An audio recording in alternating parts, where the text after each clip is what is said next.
Welcome to this channel. Mau belajar bahasa Indonesia atau bahasa Inggris dengan cara yang seru, santai, dan mudah dipahami? You're in the right place. Belajar kosakata dan ekspresi sehari-hari. Learn daily vocabulary and expressions. Dengarkan contoh situasi nyata. Listen to real-life examples. Subscribe sekarang dan nyalakan notifikasi. Let's learn together and have fun. Welcome to the deep dive. Today we're embarking on a really fascinating journey. We're going deep into Indonesian culture and language. That's right. And our guide for this is actually quite unique. Yeah, it's called Excerpts from 18. Eating crackers is the best way to celebrate this Indonesian holiday. And the interesting thing is, it's designed as a language lesson. Which makes it perfect for us, right? We can pull out linguistic insights and get some really captivating cultural understanding at the same time. Exactly. So our mission today essentially is to distill the vital stuff from this source for you. Key vocabulary. Yep, key vocab, essential grammar points, and honestly some pretty unexpected cultural details. Think of it as a shortcut, maybe?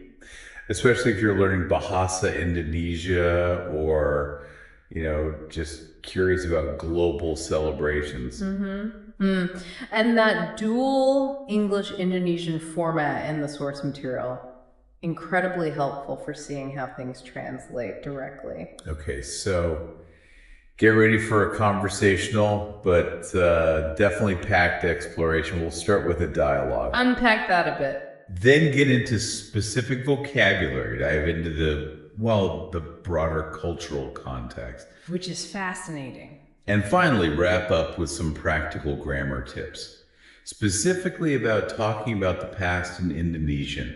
Sound good? Let's do it. Okay, let's begin by unpacking this opening conversation. The source gives us this dialogue between Andi and Lisa.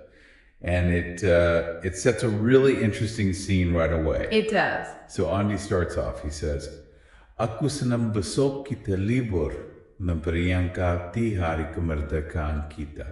Which translates to something like, I love that tomorrow is a holiday to commemorate our Independence Day. Then Lisa asks, "Kamu sudah punya rencana liburan besok?" Do you have any plans for the holiday tomorrow? Pretty standard question. Andi replies, "Belum, tetapi kurasa aku hanya akan menikmati keramaian saja." Not yet, but I think I'll just enjoy watching the crowd. Which already hints at something going on. And then Lisa comes in with this, pretty unexpected suggestion. "Bagaimana kalau mengikuti lomba makan kerupuk?" Meaning, how about joining the cracker eating competition? Exactly. Which makes Andi sound understandably a bit surprised. "Makan kerupuk di mana?" Cracker eating where, yeah, you can hear the confusion. Lisa clarifies, "Di dekat rumahku, kami selalu antusias merayakan lomba 17 Agustus." Near my house, we're always enthusiastic to celebrate the August 17th competition. So it's a neighborhood thing. And finally, Andi says, "Kedengarannya menarik. Tahun lalu aku mengikuti lomba tarik tambang, tetapi aku memilih tidak mengikutinya tahun ini karena cedera." Sounds interesting. Last year I also joined the tug-of-war, but I prefer to skip it this year because of my injury. So right away, that exchange tells us a lot. Definitely. The absolute center of it is Indonesia's Independence Day, Hari Kemerdekaan. You can feel the anticipation for this big holiday, August 17th. Yeah, and Lisa's suggestion, that cracker eating competition, lomba makan kerupuk, it really jumps out. It sounds so specific. It's a fantastic cultural pointer right off the bat. And this is a good place to, dig into some key vocabulary from this part, especially if you're learning Bahasa Indonesia. Okay, like kerupuk. Exactly, kerupuk. Now, it translates as cracker or chips, but culturally, it's huge in Indonesia. More than just a snack, then. Oh, absolutely. The source mentions it's a general term for lots of types: shrimp crackers, kerupuk udang, onion, bawang, fish, ikan. But the key thing is they're served with almost everything. Like part of the main meal. Pretty much. The source says almost all Indonesian cuisine is served along with crunchy crackers. They give the example. Nasi goreng ini lebih enak apabila dimakan dengan kerupuk. Which means? The fried rice will taste better if served along with crackers. So yeah, it's a staple. Got it. What else from that dialogue should we focus on? Well, besok is pretty straightforward, means tomorrow. Essential for talking about future plans. Right. And you hear phrases like besok pagi. Yeah, tomorrow morning, or besok lusa, the day after tomorrow. Sometimes it's even shortened casually to esok, like besok kita akan pergi ke sekolah. Tomorrow we're going to school. Basic, but important. And Adi mentioned enjoying the keramaian. Yes, keramaian. That's a great word. It captures both crowd and liveliness. So when Andi says he'll enjoy the keramaian, he means that buzzing, festive atmosphere of the holiday. Like the example they give about the market. Exactly. Biasanya pagi-pagi ada keramaian di pasar tradisional. Usually in the morning there's a crowd, or maybe better, liveliness, in the traditional market. Okay. And Lisa uses enthusiast when talking about the competition. Right. Enthusiast just means enthusiastic. Pretty direct translation there, like the example, para penonton sangat antusias setelah gol itu. The spectators were very enthusiastic after the goal. Makes sense. Another interesting one is menaric.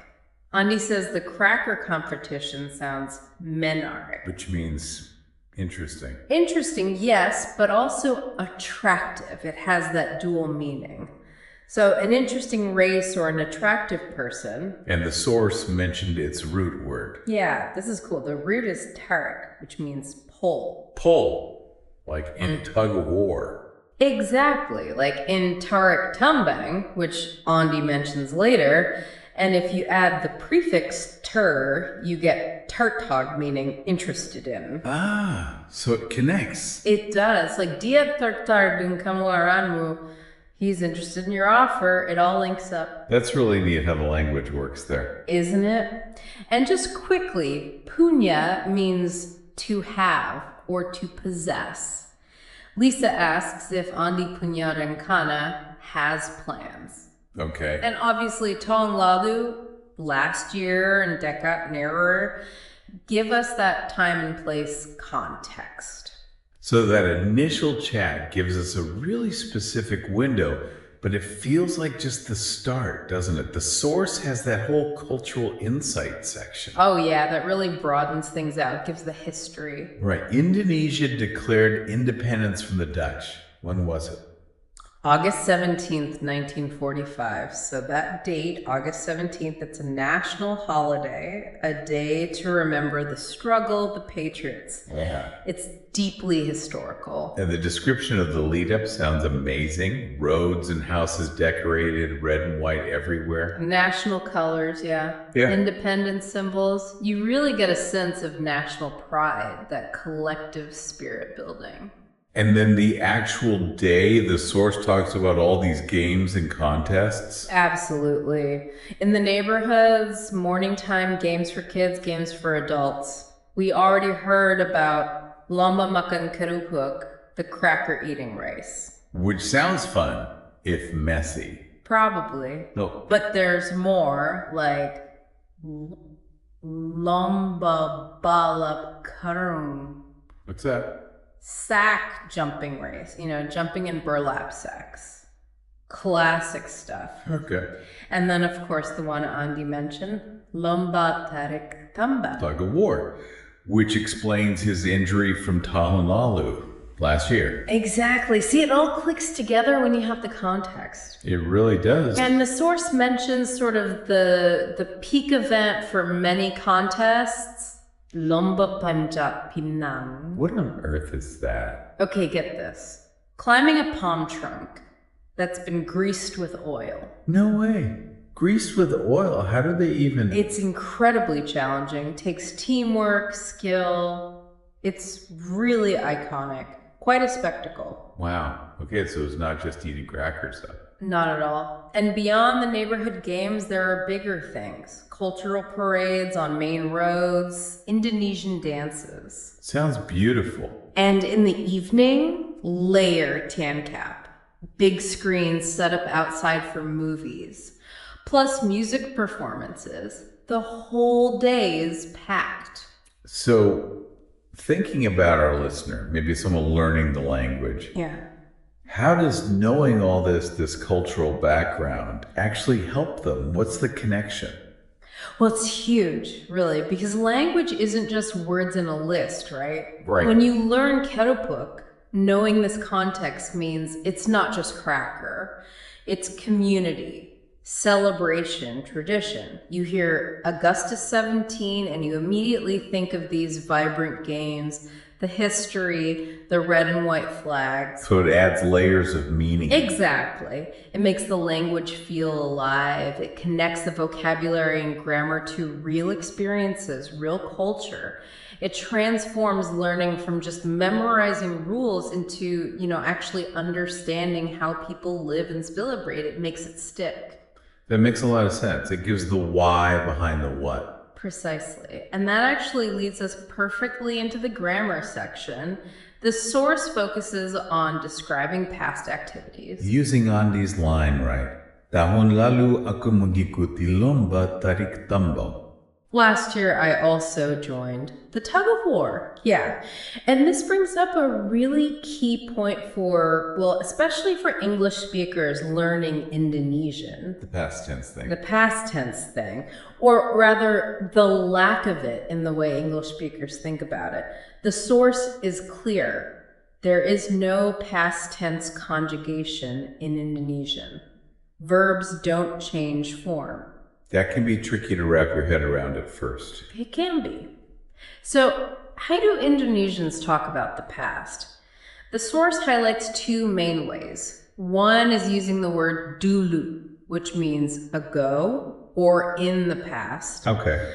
But the other way, and the main focus here, is using a specific time expression, day, week, month, year, followed by the word lalu. Lalu meaning last or ago. Exactly. So you nail down the time frame explicitly. Can you give us some solid examples of that? Time expression plus lalu. That seems really crucial. Definitely. The source has some great ones. Kemarin is yesterday. So, kemarin aku pergi ke museum dengan temanku. Yesterday I went to the museum with my friend. Simple enough. Yep. Then minggu lalu is last week. Like adik mendapat hadiah sepeda minggu lalu. My sister got a bicycle as a present last week. Okay, I see the pattern. Right.